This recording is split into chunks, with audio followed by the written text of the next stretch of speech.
Well done on sticking through Jay's talk. We will try not to let him keep going for the next hour for all the slides that he didn't cover. So we might have to cut him off at some points. We shall see. If you haven't been here before, my name is Robert Scott, and I help to lead a little church amongst Bangladeshi people in Tower Hamlets in East London called Asha, which means hope in Sylheti, and we say we're a community of hope in Jesus the Messiah. If you have been here before, you'll have heard some of these guys up front on the panel before, and so I'm not going to introduce you to them, but it would be good to hear from Odon and Mel, just the kind of introductory questions to get to know them a little bit, and the same introductory questions that I've asked each of the other guys before is, what do you love about Jesus, and what does church ministry look like for you? Mel, first. What do you love about Jesus, and what does church ministry look like for you? Well, there's so much you could say about what I love about Jesus. Jesus is the most loving being that we know, the most loving person we know. And I would say we believe in Jesus, but I think we need to remember Jesus believes in us, even when we fail. And I think that's what I would take away. Great. Yeah. Thank you. And what does church ministry stuff look like for you? Effectively, it means giving up hours and hours of my spare time doing very tedious research for the greater good. That's what it means for me. It may not be directly person to person, but I'm hoping I can do something to give to other people that can run with it and talk to Muslims directly, and hopefully make a difference. And certainly Jay is running with it a lot, so thank you for that. Odon, same question. So what do I love about Jesus? I love a lot of things, but the easiest and the biggest one is that he saves me. He's my savior. He gives me life. Without Jesus, I am surviving. I'm living, but only surviving. But I'm not living the life. And what I love is that it's here for everyone to take. It's not just for me. And this is what I want to pass along to everybody. Great. As for the ministry, as a Catholic, it's kind of strange to sing things in terms of ministry. But I have the sort of equivalent. So I am engaged in studying Islam's origin, in the mission with Muslims. I'm also studying the origins of Christianity. For example, the datation of the Gospels. Jay, I would have something to tell you afterwards. Save it for later. It's much more earlier than you put it. Yeah. And we have evidence for it. The mission or the ministry would be to, I think it's St. Thomas Aquinas who put it this way, to teach the ignorant. Isn't it a sort of virtue or something, a mission for Christian? So maybe it's mine. Thank you.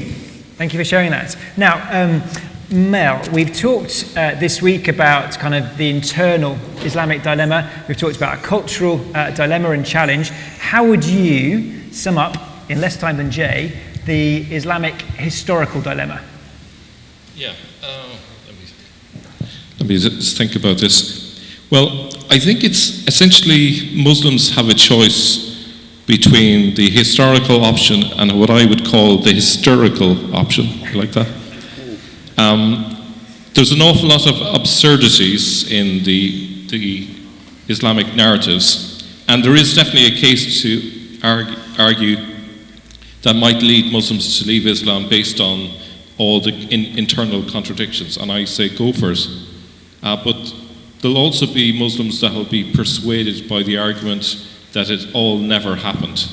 And I think as long as Muslims believe that there's some historical validity to all of this, they may leave Islam, but they're going to be back again in 6 months because the absurdity won't keep them out. They'll come back again, and we see that happening all the time. I have different contacts around the Middle East, and what I hear is it's the historical argument that makes them leave and they don't come back. So that's why I think it works. I don't know if I've answered the question about the dilemma, but I do think either way, the effect is the same. So it's either one or the other, but at the end, the result is what we want. You know? Yeah. Jay, what would you add to that? No, and I think he's correct. I think the historical argument is proving to be the easiest argument for people outside of Europe and United States, because much of the other arguments are so controversial and in your face, we can't use them in Nigeria. You can't talk about Muhammad as a pedophile or the difficulties with his sexual proclivities or violence. You can't do that in Pakistan or India, even Indonesia. But you can talk about the historical critique because it's absolutely neutral. You can show everything I said today. Do you notice there was nothing hatred about it, and there was no Islamophobia. And so what they're asking me is this is what we can use. We can use the historical critique because it is neutral. Anybody can use it. And more than that, it's visual. Did you notice everything I did is on slides? Because it's timelines. We didn't even get into the coins. The coins are the most powerful argument. Or the inscriptions. Those are as powerful. It's so visual, you can just show your Muslim friend and say, can you deal with this? How are you going to deal with these coins? They're metal. They don't disintegrate. They don't deteriorate. These are from the 7th century. This is your Muawiyah. Here's Abdul Malik. Look at his names on it. So when you do that, it takes the argument off your shoulders and puts it onto the evidence that you're showing them. That makes it a lot easier. Why do you think, though, that many of us have never heard of this kind of thing until recently-ish? So at least 21st century. Why wasn't this kind of stuff being talked about before? Brackets, have you just made it up? Do you want me to answer? And then Mel and Odon. There's a very good reason. Blame the Germans. Basically, all this stuff is known in Germany. For those who are German, Dirk, shame on you guys. Why did you keep it there? The Germans have known about this since the 1920s. Goldziher, Schock, they were all dealing with this material. Volker Popp, they all knew this stuff, but they kept it in German because they didn't really want to bring it into the English-speaking world. Because you know what happens when you bring this stuff in? You don't live very long. It's not very healthy. And if you're an academic, you want to stay an academic. You don't want to have to deal with the hysteria of Islam. So that's why. It's been proven. For us, those of us who are in the English-speaking world, we're just gobbling it up and just putting it out there as fast as we can because so much of it's being released now. Mm-hmm. Mel, would you? Yeah, I suppose there's a lot of evidence that keeps cropping up, like coins get discovered. There's some coins that have only been discovered in the last few years. Things get dug up and so on. A lot of the Islamic sources have only recently been translated from Arabic, so we weren't aware of them as well. And as soon as we hear what is said in the Islamic sources, it certainly sparks my curiosity to find out why are they writing this stuff. But I think World War II had an effect, because before World War II there was a lot of scholarship going on, and then there was a big gap. There wasn't money being put into it, not a lot of interest, and really it was the 70s that kind of took off again. So it's taken a while, but the internet has changed everything. It's much easier now to do research. There is a problem in scholarship, is that scholars tend to be very isolated people. They may have like a gold mine in their hand and they don't share it with each other, and that's true even with scholars in an era. But the internet helps, so people can download articles and read them and then share them, and it's so much easier. So I would say that's the reason why in the last 5 years in particular it's taken off exponentially. Could I make a supplementary comment? Just with regards to academia, I think we also need to be aware that there is an emerging fear in the academic world to really challenge the sin, and there's almost an acquiescence to the sin in the Standard Islamic Narrative, SIN, the sin, Standard Islamic Narrative. And what we seem to be seeing in a lot of academic circles is just acquiescence to the Standard Islamic Narrative that is not necessarily interrogating it with the same ferocity with which Christianity was interrogated. And we should all push back against that cowardice. Thank you. Now, Odon, would you like to just add anything? And also, just to say, what scholars have you found particularly helpful that we could go away and look at ourselves? Just to add something to what you three have just said, there were some groundbreaking scholars in the beginning of the 20th century. People like Henri Lamens, I've talked about him in one of my exposés, or people like Alphonse Mingana. And thanks to them, the knowledge of Islam leaped forward. It was a tremendous progress, but they were silenced by, at least for Henri Lamens, by the church. Henri Lamens was a Jesuit, and he proved that the Islamic narrative was a fabrication and a lie, and it was his superiors forbade him to keep on with his studies. And it's such a waste. And if you look into the study of early Islam, there's been this, in the early, up until the Second World War, there was lots of progress being made, and thereafter a sort of period of 30 to 40 years of sleepiness, and nothing more going on up until the critical school of Wansbrough, Patricia Crone, and so on. And thereafter came the internet, and internet changed everything because it allowed for scholars to network much more efficiently, and it allows a sort of Uberization of the research. For example, Mel or UJ, what you're doing with your channels is that you have people from all around the world, thousands of brains and more, that are searching. Okay, they are not scholars, most of them are amateurs, but they are brains nonetheless. And they came up with ideas. And internet, with the networks that it allows, changes everything. Thank you. Now, Chris, we had you on the first panel, kind of Islam dilemma, contradictions, problems within texts themselves. How much do you use this, and do you prefer the kind of more internal over this? If so, why or why not? I don't.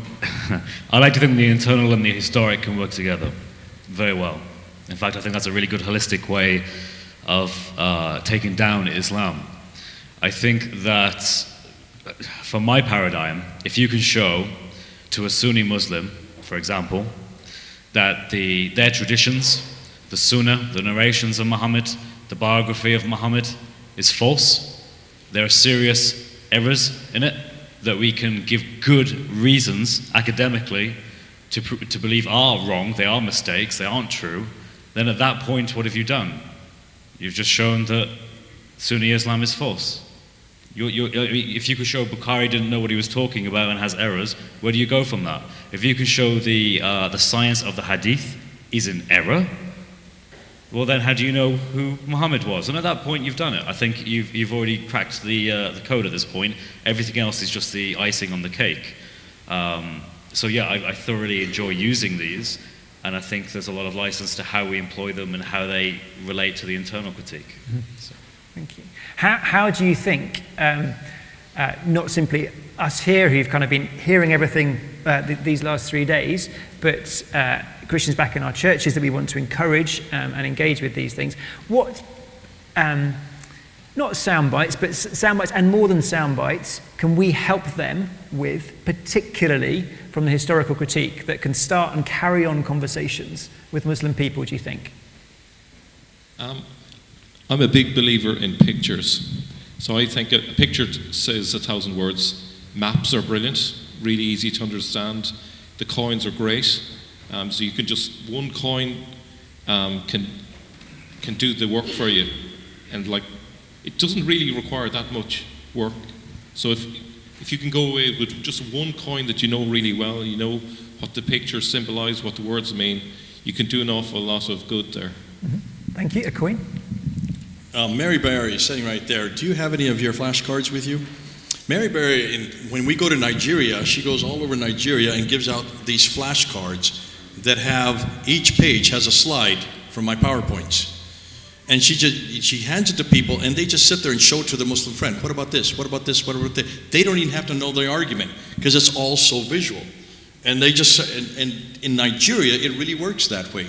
And so these are people who've never even heard the argument. They may have heard it one time, they are starting to use it now with their families. They're starting to use it with other people in their villages. That's one way you can do it. So, because you can't memorize all that stuff. There's too much material.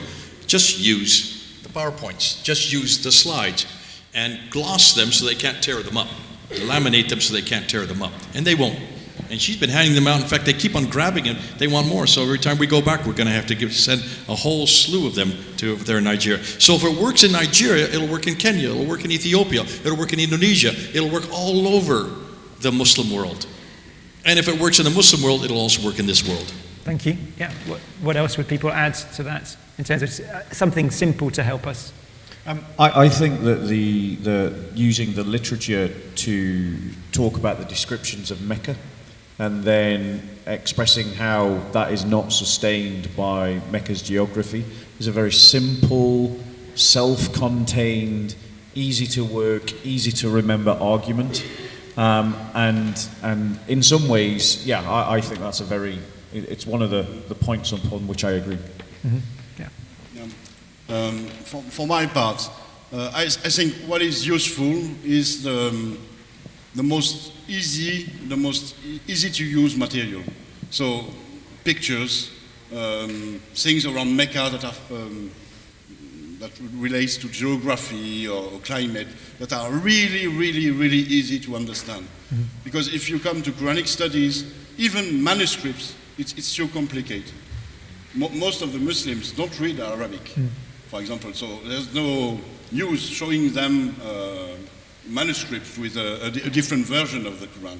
So you have to use the easiest stuff.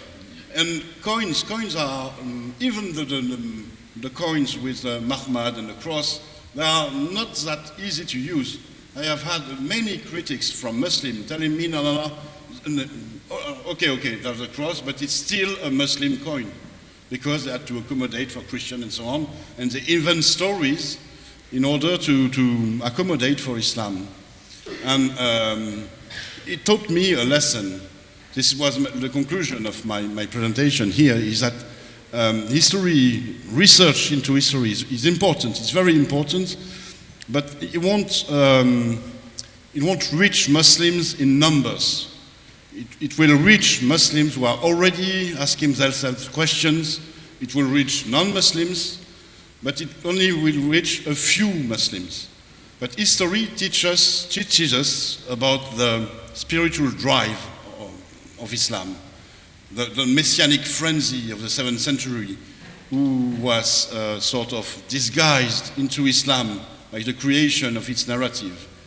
It's still there in Islam, and we can identify it now with all this research. We know it comes from Christianity and from certain Jewish ideas also. We know it comes from the idea of collective salvation. And this we can address now. And because we know that it is historically at the core of Islam. It's not an invention from the 17th or 18th century or from the Muslim Brotherhood. It's there since the beginning of Islam, since even before Islam named itself, it's Islam. And this is something very, very interesting and I think very effective. Thank you. Chris, what would you say?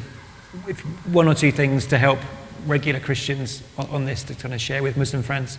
Yeah, I think everything that's been raised here is kind of made the point that the fact that you can't really deny history, it's a universal language, and when you raise that with people, they're forced with the brute reality that, you know, if Mecca wasn't this pagan city that has the population and the pilgrimage that it's supposed to have, if the vegetation doesn't match, if the stories don't match, kind of looks like the Muhammad that the Sunni Muslims believe in isn't really there. And if he isn't there, Islam is false, isn't it?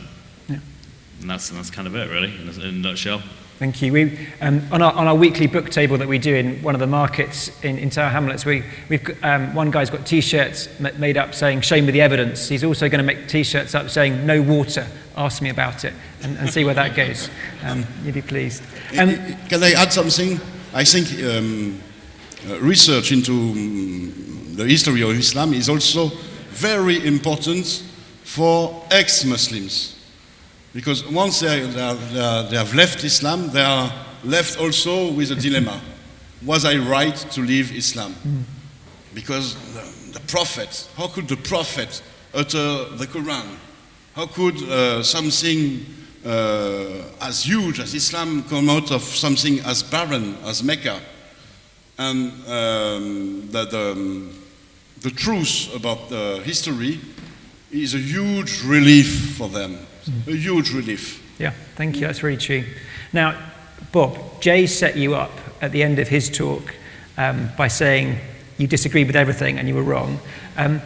What dangers can you see, though, with basing an approach to Muslim people solely on this?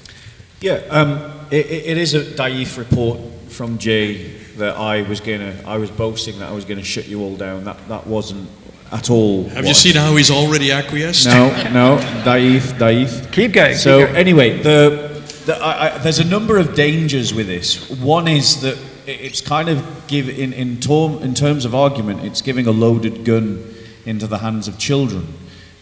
This is a highly academic argument, and it needs to be processed in a highly academic way.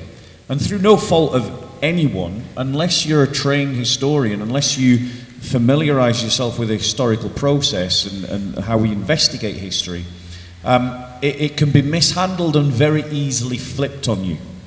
I think, and this is one of my issues with this argument, is that I do think that in places, what it will do is it will repopularize certain Muslim arguments that were defeated.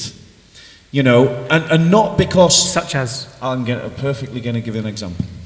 And not because it is the intention of people on this panel to do so, but rather because people will pick up a little bit of information but not understand the full context, and so it will re-inflame an argument. An example would be the idea of Mahmed being a reference to Jesus. Now, I fully understand what Mel and Jay have argued. I get what they've argued. It's a very nuanced line of argument. But as that filters out, that's going to re-inflame the whole idea that indeed Muhammad is referenced in the Gospel of John.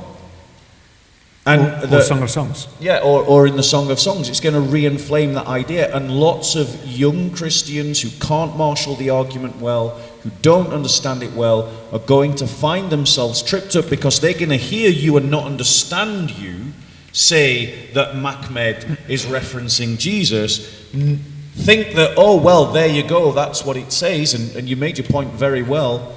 But then they're going to hear the Muslims say, well, that proves, look, even your Christian friends are saying this is referencing, this is a reference to Mahmed, and it'll inflame that argument, and I think it's going to trip up a lot of Christians who are novices because it's too complex. You need to know a lot of history to marshal this argument well. Thank you. So, Mel, then Jay. Yeah, I think as people who are searching for the truth, I think truth should come before winning arguments, because you could win an argument with something that's false. And I also think you really need to treat Muslims as adults, well, the Muslims who are adults. So I think we have to trust them. And yeah, it's possible that it might weaken the argument, but I think we have to think in centuries here. I think that when the concept of Mahmed pre-existing Muhammad gets out there and filters down, it's going to kill that argument as well, you know. But for instance, you made the case extremely well, and I fully support the idea that Mahmed is a title. But as you know, titles can also become names. So it's not impossible that the term Mahmed actually becomes the name of an Arab warlord who thinks himself a prophet, and he has that as a name, even though before it was a title. You know, there's other examples of titles becoming names all through history in all kinds of cultures. And so just pointing out the fact that it is a title doesn't mean that it can't also become someone's name. But let me take this on real quick. Absolutely, no one's suggesting it doesn't. The difficulty is, even if it does become a name, look where they're located. Gaza, Damascus, Herat. Look and see, these are all in places, Syria and in Lebanon in Iraq. So regardless of who it is, it's not the Muhammad of Islam. That's all I'm saying. That's all we're saying. We're not saying that Muhammad as a warrior, listen, almost any leader of men called themselves prophets in the 7th century. That's quite normal. And they would use the title Muhammad, the praised one, to aggrandize themselves. So it's all over the place. It just so happens that when Christians were writing about it, and that's the only ones we really have access to, they were writing about specific occasions. And take a look and see where all these places were. They're way up in the north. So it's not the Muhammad of Islam. That's all we're saying. Yes, which Muhammad are you referring to? So, coming and going, we've got that point down. Now, as far as you're saying, what if people mishandle this? Everybody's going to mishandle it at some point. But that's not going to negate the argument. How many people heard the Muhammad argument for the first time here today? Raise your hands. How many of you who heard it for the first time, did you understand it? Most of you.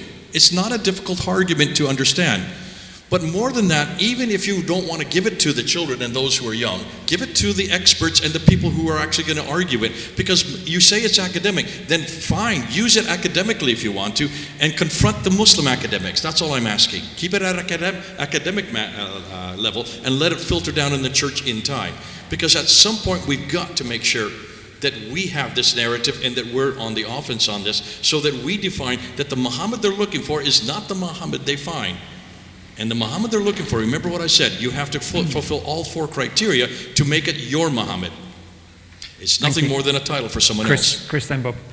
I was just going to say, the fact that there could be other things referenced to by Muhammad or Muhammad as opposed to just being specifically about one person just gives more license and more scope to the idea that the traditions can be in error. Because they could have got it from other things more legitimately, and this is a way of potentially explaining that. And that's why I think it's powerful. That's my take on it. Thanks. Yeah, I'm not here to be an apologist for the sin. So for the Christian who wants to defend sin. Isn't it great that we have to be an apologist or a confront of sin? Isn't it great that we can use that word? But the point is, I guess what I'm trying to say is, and based on the presentations that I've heard from Odon, from Mel, from you, Jay, I have least problem with you, Jay. Least problem with you. Because you're simply knocking down the sin. I start to develop nervousness, intellectual nervousness, when I hear Odon and I hear Mel, because I feel that you guys are asserting alternative narratives to which there is as little evidence as there is to the sin of Islam, and I'll try to express what I mean by that. So with you, Mel, I kind of see you like a Hoover. You're looking, you're scouring the region, and you've tapped into a thread, and then you're looking, and you've got an idea, and then you're looking for evidence that seems to fit with idea, and you're pulling it in from all around the region, and then you're constructing an alternative history. And if I just want to make sure I understand it right, it's this idea that Islam emerged from a Jewish messianic cult. Is that fair? It would be only a partial. Only partial, fair enough. Okay, so I've still got some learning to do on my part. And with you, Odon, it is particularly the Nazarenes. Yeah. Yeah. Who were Jewish. Yeah. Who were a cult. Mel, do you believe that it was the Nazarenes? I would say it's part of the jigsaw. It's No, much bigger. no, I didn't ask you that. Odon seems to be that it is the Nazarenes. Do you think it is the Nazarenes? I'm keeping an open mind on the method by which Christians and Jews dovetailed into something called Islam. It could be a group, or in terms of a micro group like the Nazarenes, or it could be some other reason. And the evidence does lend towards Odin's point of view, but I'm still open, and it's the best hypothesis I've heard so far. But in the nature of a scientific methodology, you go with the evidence and you come up with the best hypothesis. I do want to respond, if I can, with what Bob has said. So, if I understood you correctly, you kind of essentially said that I'm basically doing the same thing as the Muslims are doing. So let's just think about this. What Muslims are asserting is entirely based on hearsay. Someone heard from someone who knew a man with a dog whose uncle knew the grandfather, blah, blah, blah, and it goes on and on and on like that. So that's hearsay. The approach that I do is I scour all of the data. I go down cul-de-sacs, I get dead ends, but I do have an agenda, which is to find out the truth. And then I look to see what the pattern is. If you go to a doctor with a bad tummy ache, the doctor will say, "Did you eat anything funny recently?" "Yeah, well, there was a bit of fish I ate that was gone off." The doctor will say it's probably the fish. And you might be saying, "Well, is that the truth?" The doctor might say, "Well, I don't know if it's true, but it's probably the best hypothesis." And so my task is to try and come up with the best hypothesis. For the life of me, I can't think of a hypothesis by which you have a prophet down in the Hijaz with zero population, no water, no culture, who's not able to read and write, who comes out all this amazing material that all comes from the north. The only way I could come up with a hypothesis in which that works is I would have to become a Muslim, because I'd have to believe in a miracle by which this guy got all the revelation. I can't go with that. So is there a sense then that as useful as we're saying the historical critique can be, that there is a sense in which we are kind of humbly, tentatively holding it out to people rather than saying this is definitely what happened? So like a good academic would do, is that? Let me answer this, and I'll answer your question simultaneously. And then I'll give it to Odon. Do you notice I purposely did not do a green paper on this? I let these guys jump into the white paper and go beyond the white paper. White paper is what the government does whenever it puts out an idea and they want it to release it to the newspapers so that everybody can bellyache and they can find out what works and what doesn't work. What most of us are doing, and you can ask all my MAPI students, I don't tell you what actually happened. I don't dare go down that route. I saw what happened to Patricia Corona when she wrote Hagerism. And she decided but in her first page she said this is a what-if scenario. I'm not ready to say what actually happened. I won't go down that route. You won't hear me say that.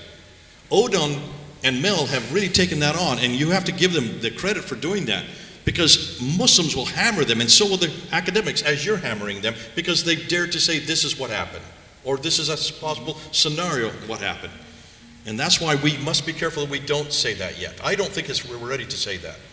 I agree, but I feel when I listen to the presentations of Mel and Odon, they're presenting it much more factually than the evidence permits. Because everybody asks that question. That's the first question. So how did it happen? You can say you don't know.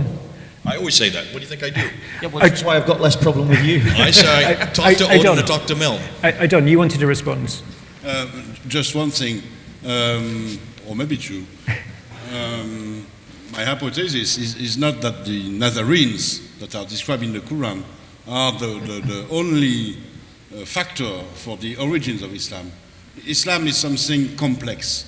I think the Nazarenes were very influential for the Arab factions that took Jerusalem and rebuilt the temple and so on. But Islam is a composite also. And so Christianity was very important. Other Arab factions were very important. Manichaeism was very important.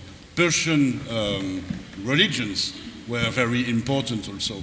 And in the end, when you look at the Islamic narrative, there is a sort of a complex mosaic of things. But I keep on thinking that the backbone of it is the idea of collective salvation through the enforcement of God's kingdom on earth. And I will stick to it. This is the spiritual drive of Islam. And it's a spiritual drive of today's Islam too. Mm-hmm. And we have to address it. Yeah, thank you. Go on, Chris. Just to jump in real quickly, I have to ask, but do we think there is an issue with having competing theories for what actually is the true historical account? I think if you have competing theories about what the historical account is, it should alert you to the fact that the evidence is not clear. If you've got different competing theories and you're all using the same evidence, then that means there is an interpretation of the evidence going on, because the evidence is not sufficient to force an interpretation upon you. And usually when you're doing history, what you do is you look at all the facts that you can find that are relevant to the thing that you're examining, and then you come up with the hypothesis that explains all the facts without ignoring any evidence and without distorting any evidence. And so, for instance, I don't know if you've done this, Jay, I don't know the answer myself, but you referenced how late the hadiths were, the extant manuscripts. Perfectly valid point. Have you gone away and looked at the earliest extant tasfirs of the hadiths to see if you can find any early extant tasfirs upon the hadiths? Because I don't know if it's true, I don't know, but you may find some that predate the earliest extant hadith manuscripts. We've done on every one of the 5 genres that I put up there, all 5 genres, we have gone through what the Muslims claim are their.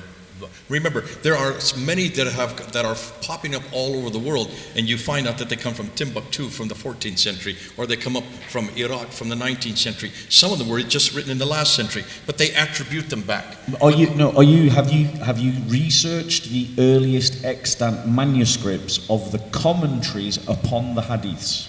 Do you know the earliest dates of the extant manuscripts of commentaries upon the hadiths? Because if those commentaries predate the earliest hadith manuscripts, then you have evidence that those manuscripts existed earlier than the extant manuscripts. So you're talking themselves. another genre. You're talking about Dawi, Jama'at-Shari, But this is the point. You're creating a historical argument, so you have to consider. Define what you mean by earliest commentaries. Who are they? Give me some names. Who are the commentaries? Right, hold on one second. Wait. The fact that you all heard and you saw how bad I am with names. Like, I've demonstrated that in front of you all publicly on how bad Give with me names. one name of one commentary that you refer Can I to. give you a name? Go, Chris got one. Wait, can I give a name? Go, Chris. Muqatil ibn Sulaiman, the earliest manuscripts we have of tafsir. Because I've heard. Tafsir is 1236. That's 13th century. Okay, that's how you. Because listen, the commentaries don't even start to appear. You know this until the 11th century. So you're not going to have anything earlier than the 11th century. Are you talking about commentaries of the Quran or commentaries of the Hadith? Commentaries are of the Quran. That's all they are. No, that's not true. This is my point. Okay, there are then give me a name of which one you're upon referring the to. Hadiths. What commentary of the Hadith are you referring to? Give me a name. Right, I will have to go and research that. So let's park that for a minute. What is your is the argument that these are all late because they're extant and couldn't be copies of earlier manuscripts we don't have? Is the argument against that because we should have them? Because of parchment, vellum, Ottoman Empire, Abbasid Empire? Absolutely, both end. So it's because we should have them and we haven't. Because of who they are and where they were, and also what they had that was available to them. Most Muslims are not even aware that every one of these tafsir and the tahriq and the hadith and the Sira compilers were working in the caliphal courts. And they were mostly either in Damascus or in Baghdad. Let's just throw away Damascus, we don't have any, but from Baghdad on.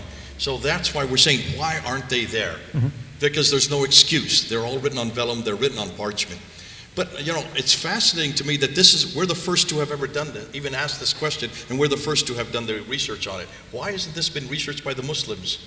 Can I ask another question? Have you compared other literature from the Middle East to find out earlier extant manuscripts? So, for example, in preparation for this, I looked at the earliest complete extant manuscript of the Gospels in Armenia. Armenia became a Christian country in 301 AD. If my very cursory research is sound, the earliest extant manuscript of the New Testament in Armenia is from the 7th century. What the heck's going on there? It's one of the earliest Christian kingdoms, and yet, again, I only briefly looked into this, so I could be proven wrong, but the earliest extant manuscript of the New Testament is from centuries later. It would appear that perhaps the Middle East, generally as a region, perhaps had different attitudes to document preservation than the Romans. Yeah, and I would suggest, if you look at most of the references that we did, the four that I put up there, the Flyleaf, the Thomas the Presbyter, Nikiu, Sabaeus, all those are 7th century. Those have been dated, except for Nikiu, they are dated from the 7th century. Why is it the Christians have all the references there? Why is it they have the documentation that have been attributed, and those are attestable? Because we had an institutional church. We had an institutional church that prized the idea of maintaining its documents, whereas in Islam, there never was a single institution that covered the whole of the Islamic world. Sahih al-Bukhari wasn't even popularized until a century after his death. In his own lifetime, he was seen as a deviant.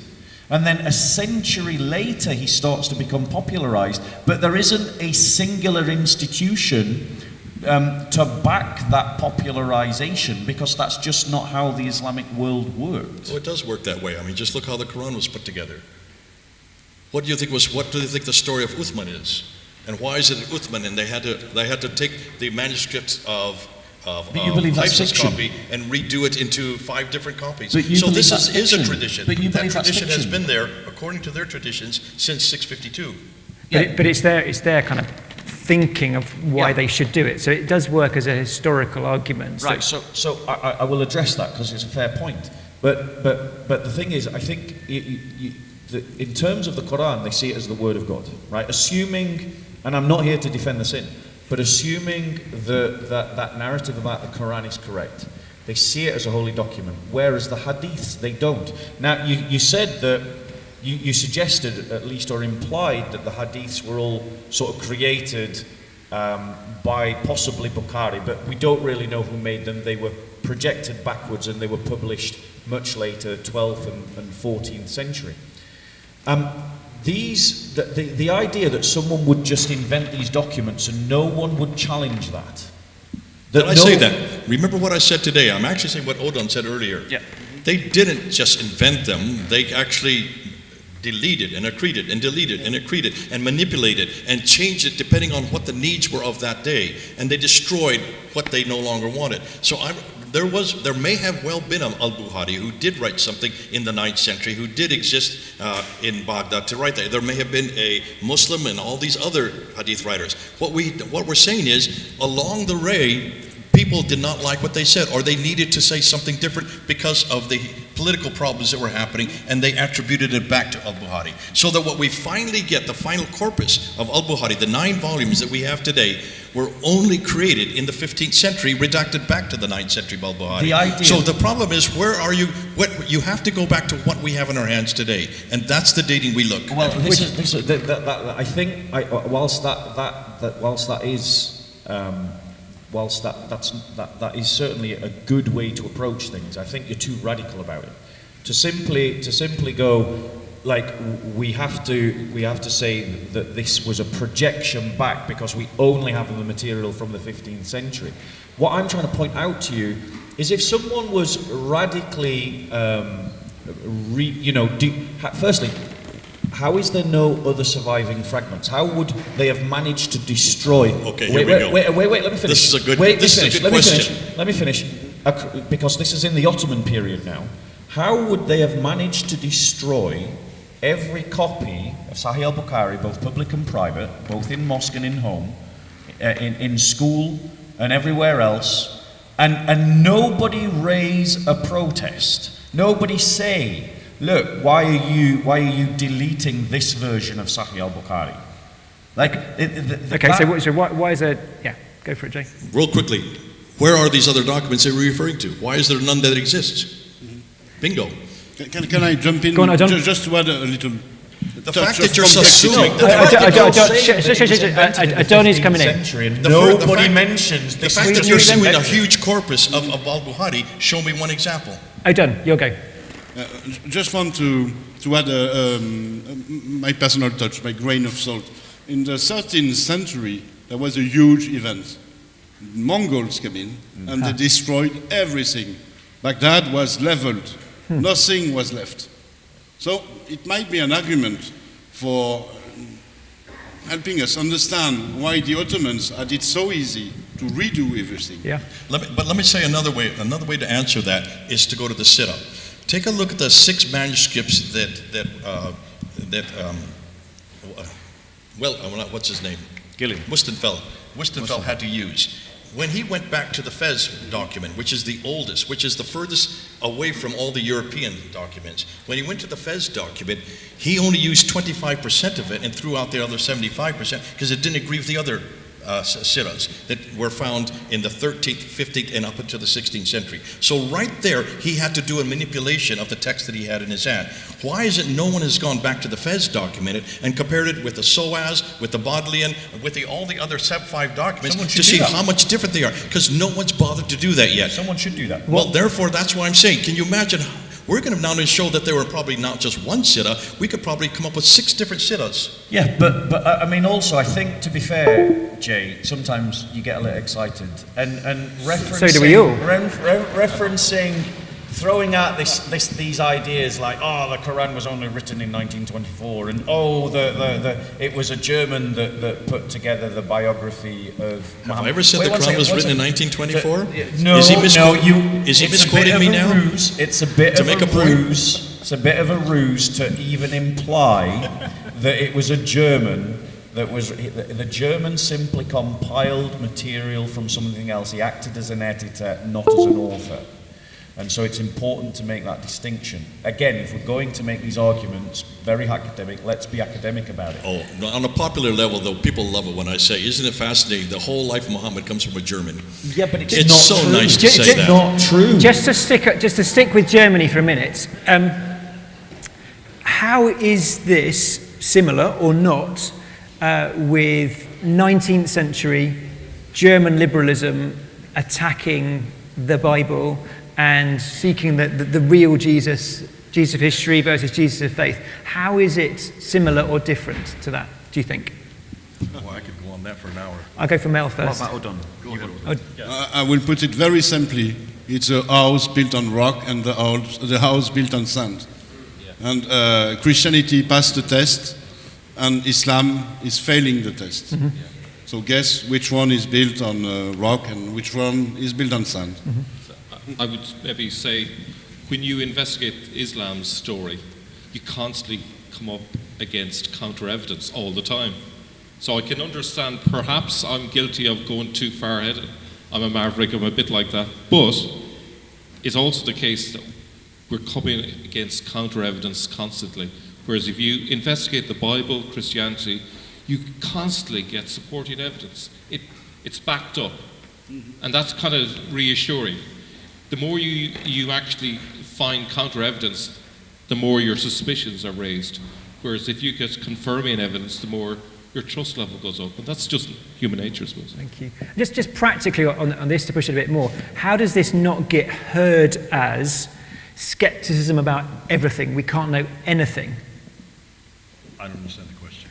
So we are so skeptical about Islamic history. How can we be trusting any history we have?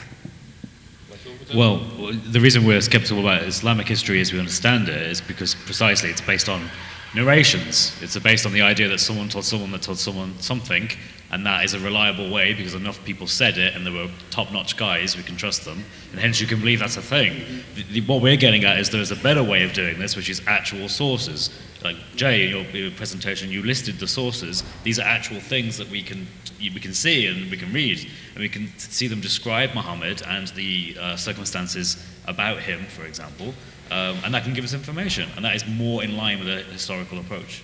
So it's not trying to underline it. No. If I may, I started out in all of this 90% accepting everything, and it literally was only because I was forced to ask questions that my skepticism was raised. I read Al-Bukhari from beginning to end.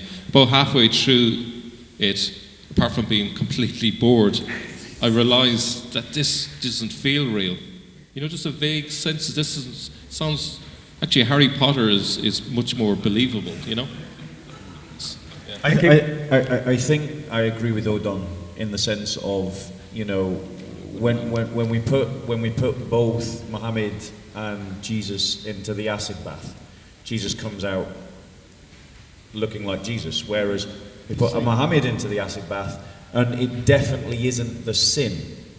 I just think that, for instance, like with regards to the traditions about Muhammad, it's clearly not the Muhammad of the traditions that existed.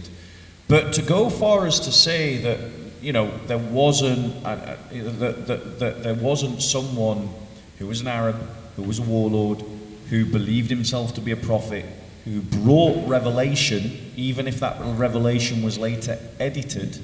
And one of the evidences to this, which I think is a very good point, is the Shia-Sunni split. Now, the thing is, religions tend to have a birth in something traumatic. There is something that kicks off a religion's beginning. For us as Christians, it's the resurrection.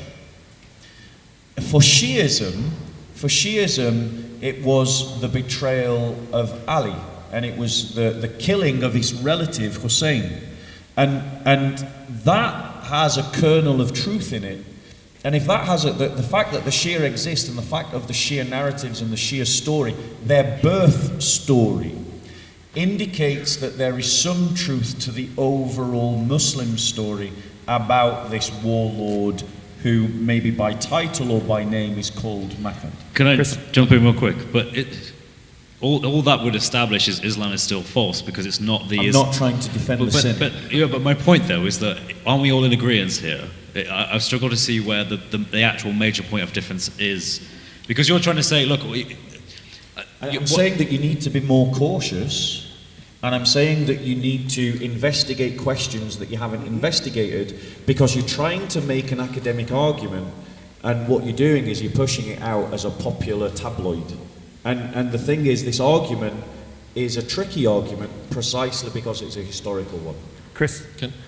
I'm not sure. I don't know where to go with that. It seems to me that we can say quite confidently that Muhammad of the sin doesn't exist, and you agree with that. Your point is that, well... does he agree with that? Yeah, he does. No, you don't think Muhammad of the sin existed, right? Not of the Standard So Islamic Narrative. I believe, so I'll tell you where I stand so far, so you can see where I stand. I believe that there was an Arab warlord who emerged out of the Arabian Peninsula, who believed himself to be a prophet, and who brought new revelation that we now know as the Quran. Now, that might have gone through an editing process, it probably did, and that there are some traditions about him, that there is a kernel of truth contained within the traditions about him. Not that these traditions can be relied on in the same way that we might rely on the Gospels, but that there really was a person called Muhammad. Okay. How many people agree with Bob? Just see a raise of hands. Okay, so you got about a third of the people here. How many disagree with Bob? Okay, so about equal. So you all believe that, who raised your hands, that there was a man, a warlord, from the, when you say Arabian, you mean Mecca? It's a tricky one. When you say Arabian Peninsula. So let's look at that. Let's look at that. Like, I certainly don't believe that the traditions that describe Mecca make sense, given everything that we know. But the idea that perhaps a religious shrine was established, and a little settlement, possibly, even a settlement that was only occasionally inhabited during pilgrimages, could have existed. Okay, let's go. And do you believe this whoever it is, the kernel of the Quran came from him? Yeah. Or what about all those theological debates in the Quran between Christians and Jews, which the Quran is replete with, right? Yeah. Were there any Christians and Jews living in the Hijaz in the 7th century? So we can do so. Let me just answer this: were there any Christians and Jews living that far south to have had those debates? No. Then how could you have the Quran? How can you have those debates in the Quran? Is it possible that someone who might have been born and lived in the Hijaz, or maybe Medina, or somewhere in that general region, even if it's not exactly the Kaaba, could have travelled and interacted with Jews and Christians and remembered their stories and those interactions? That's more in line with Stephen Shoemaker's thought. How many people lived in Yathrib in 7th century? I'm not making any claims. 200 people lived in Yathrib. That's a village. Thank you. Exactly. Yeah, but it's Mecca a wasn't there, settlement. but Yathrib. So out of a 200-person How- village, how a man far- created a book that has all this sophisticated theology because he took a travel. He went way up to. He'd have to go to Nabatean Aramaic area, which is Jordan, to even get that Arabic. To get the Talmud Buta, the Aleph Maksura, all the grammatical. The grammatical reflection of the Arabic that's there. All It's that in the would wrong part of the require is world. that is where it was written. Wait, Chris, wait. Odon. It's being recorded. We're going to be dealing with all this as speakers. All that requires, Jay, is that it is written that far north, not that it was taught Can I that far north. jump Chris, in? then Odon, yeah. Very quick. Absolutely. I think this is really reconcilable quite easily. Well, you both seem to be sort of saying the same thing. I mean, you could have, like Bob is saying, maybe there was someone who had a name somewhat like Muhammad who did think he was a prophet, who did do so-and-so and was a warlord. Maybe he was born in Mecca or somewhere around there, but he didn't really spend any of his time there, and he spent more of his time up north. Maybe there was some desire to conquer Jerusalem, for example, and he learnt all the things there up north, which explains Chris, where is your evidence that anybody lived in Mecca that early? No, my point is that I can entertain the possibility that Mecca is a village, it's nowhere, it has no vegetation, it's barely anything. I can deny the Kaaba, I can deny the pilgrimage, I can do all that, and just say maybe there was a guy who was born there but moved. We don't need to be so explicit about this. If we destroy Mecca of the sin, we've destroyed Islam.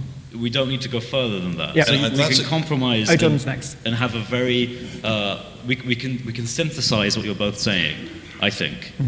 And I think it still means Islam is false. Yeah. And we have the freedom to be able to look at both of these perspectives and entertain either one. And either way, Islam is false. And I think that's the great fact that we're in that position right now. I'm going to give Odon the last word on this and draw a line in a minute, but Odon, go.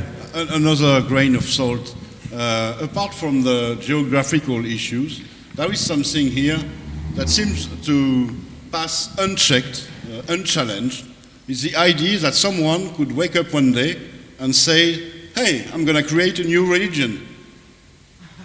This is complete nonsense. This doesn't exist. Jesus, for example, Jesus didn't create a new religion because he relied on an anthropology, an history, a people, a language, customs, scriptures, and so on.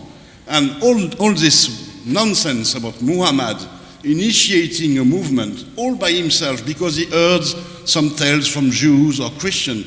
It cannot be. It doesn't happen this way. It doesn't happen this way. The Arabs must have been Christianized before. They must have had ideas of the Messiah and so on. There is so much more at stake here than the proclamations and the actions of only one man. Yeah. Thank you. Let's draw a line because I suspect you can keep going on this for a long time and we need to go home at some point. This morning I wasn't able to be here. I was doing a talk for some Christian international students, helping them to talk with their fellow students about Jesus, particularly Muslim students. And one of them came up to me. She was from West Africa, who has enjoyed your videos in various ways, and other people who haven't been here this week, and kind of sharing them with Muslim people. But what she said to me is, how do we use some of these things without coming across as arrogant and superior? And somebody else said to me today, how do we use these things, as well as obviously the gospel truth about Jesus, in a way that shows that we are humble and dependent on our Creator, rather than simply saying, gotcha, I've won. So just practically, how do we do this in a way that shows something of humility under our Lord, do you think? Well, I suppose I'm learning from Bob to be a bit humbler, I suppose, but I would say use words like I think, based on the evidence, I believe, using those sort of words. I think that's probably, maybe I'll need to use that more often. Yeah, thank you. Other thoughts on that? Okay, I'll go. I see what you're getting at, and thanks, Rob, for bringing this up. I think what you're talking about is what methodology. How are we going to speak it out in public? And I think it depends on what venue you're doing this at. In a place like Speaker's Corner, like tomorrow, you need to have the gotcha, because that's what it's for. It's based on that. I do know that there's an awful lot of people that are actually getting up onto the internet and getting the gotcha. They want to shut down the person. Unfortunately, so much of it is attacking the person rather than really confronting the issue. And I think that's the difficulty I'm having with lots of the young men who are coming up in the next generation, the TikTok people and the YouTubers. Too much of it is personality based, and I think where's the gospel in that, and where's the person of Jesus Christ in that? We need to be sure that we don't use the gotcha on people like that, because it's not the person that's important. Because what you're putting up on TikTok, what you're putting up on YouTube will be there for centuries to come, and no one's going to know those people that you shut down.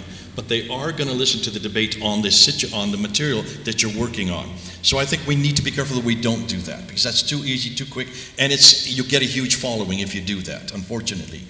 But remember, and maybe this is a way, the historical critique, one thing I love about the historical critique is for many people, we can use it and we can put it up there and we can have people then decipher it and take it out with them, and how they apply it to the person standing in front of them depends on who it is standing in front of you. If it's an academic, then you need to get to that level and go to that academic level. That's why it's good we had Bob here to hold us accountable to the weaknesses that we have in our argument. We need that. We need also other Christians to come up to us if we are using the gotcha. Stop us from using the gotcha. It's too easy, it's too quick to do, because it is so popularized especially amongst the people in the 20s and 30s of this generation that's coming up. I think we need to be careful as Christians that we do what Jesus did, because Jesus, I don't see him humiliating many people except for Pharisees. Did you notice that? He only humiliates Pharisees in Matthew 23. He doesn't humiliate the people on the streets. And we must not do that as well. When it comes to other academics, I think it's perfectly natural for us to confront them and hold them accountable. If you're saying to be timid and shy, you better be careful, because most Muslim cultures, you better not be timid and shy.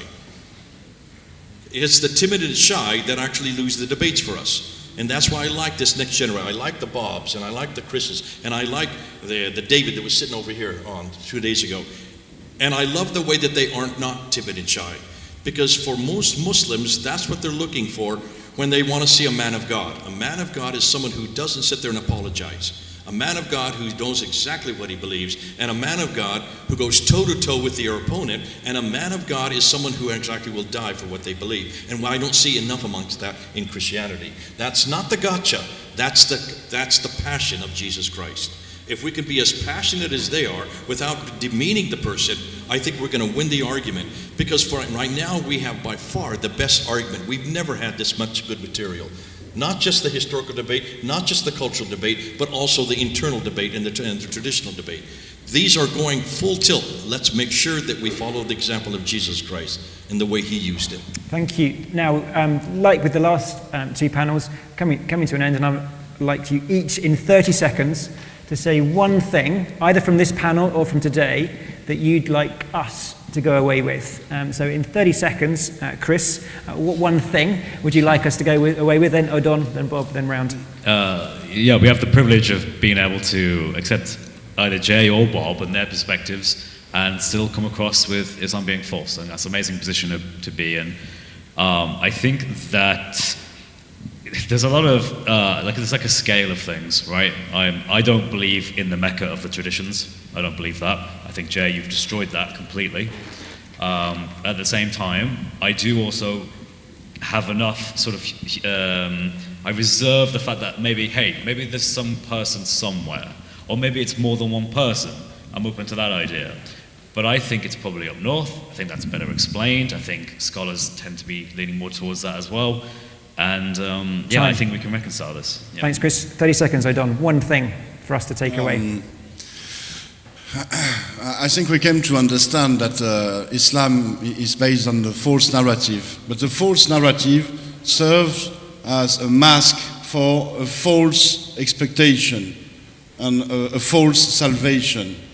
And it's very, very interesting for us to dig into the narrative and so on, and to expose it. But we have also to work on the false expectations, the false salvation that Islam proposed to Muslims.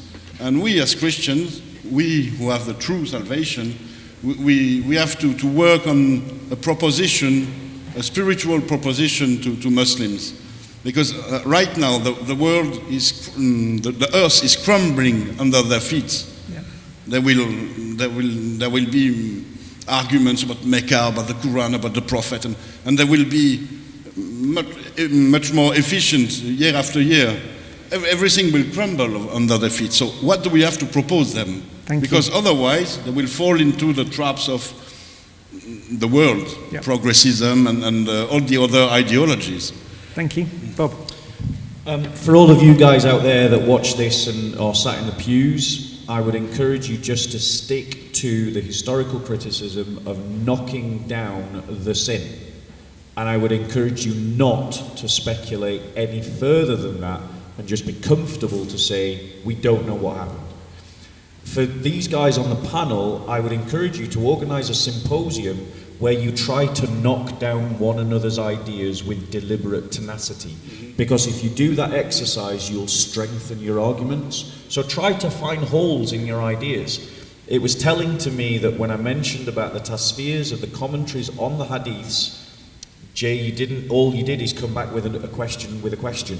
And that shows to me that there's still avenues of research that need to be done to tighten the screws on your argument. I'm not against the historical critique. I just think we need to be very careful with it. Thank you, Jay.